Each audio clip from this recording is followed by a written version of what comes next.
Hi guys, this is going to be a very quick demo of plastiq. And plastiq is it's a JavaScript framework for building front-end apps, and it uses the virtual DOM, so it's a little bit like React. In fact, it was wholly inspired by React, but it takes a much simpler approach to building front-end apps with the virtual DOM.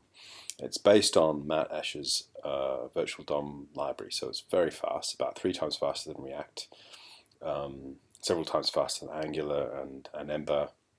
It's very fast, it's very reliable, and above all, it's very simple. It's very simple and easy to understand how things work in plastiq. So one of the things that I'd like to demonstrate with plastiq is that we have VDOM, and then we have a render function, and then we pass the model to the render function. So you have a model which is rendered into virtual DOM by the render function, and what happens is you might have event handlers in the DOM, and then when those event handlers fire, they have a chance to change the model.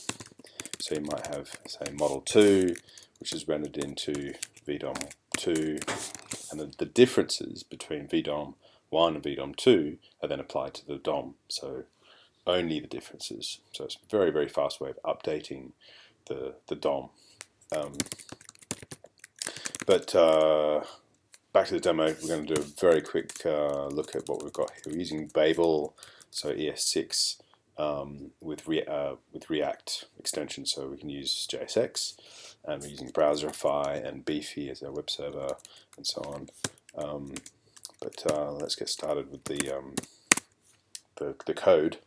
So the first thing we need to do is have the JSX pragma, which in this case is a plastiq.html, which is the function that generates our VDOM for us.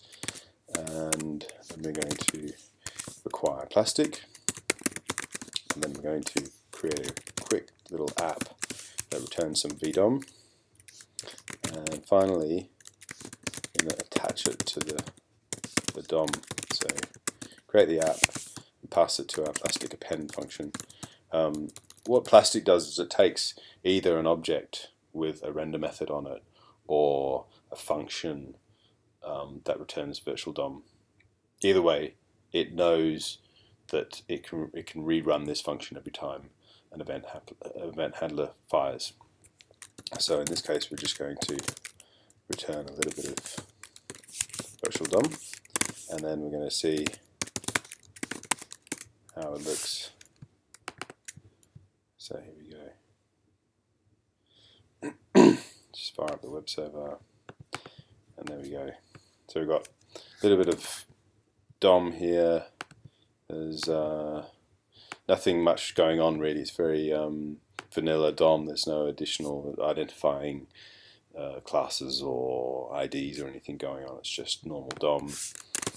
But at the moment, it's sort of fairly dull application. It's very static. So what we're going to do is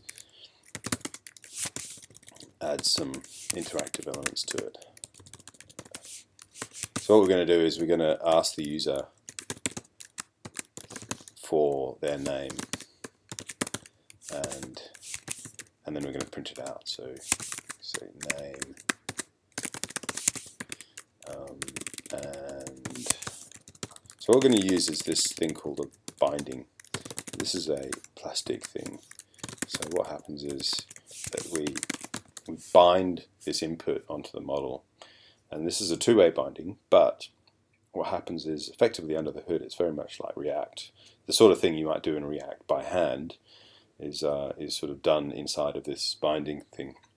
And what happens is effectively we're just adding event handlers to the input, so on key press or on change, and whenever those event handlers are fired, i.e. whenever I type into the field, the model is then updated. So this .name is updated with the latest value of the input. And then what happens is after that event handler is fired, we re-render all of the virtual DOM. And the fact is that it only updates the real DOM with the differences between each render.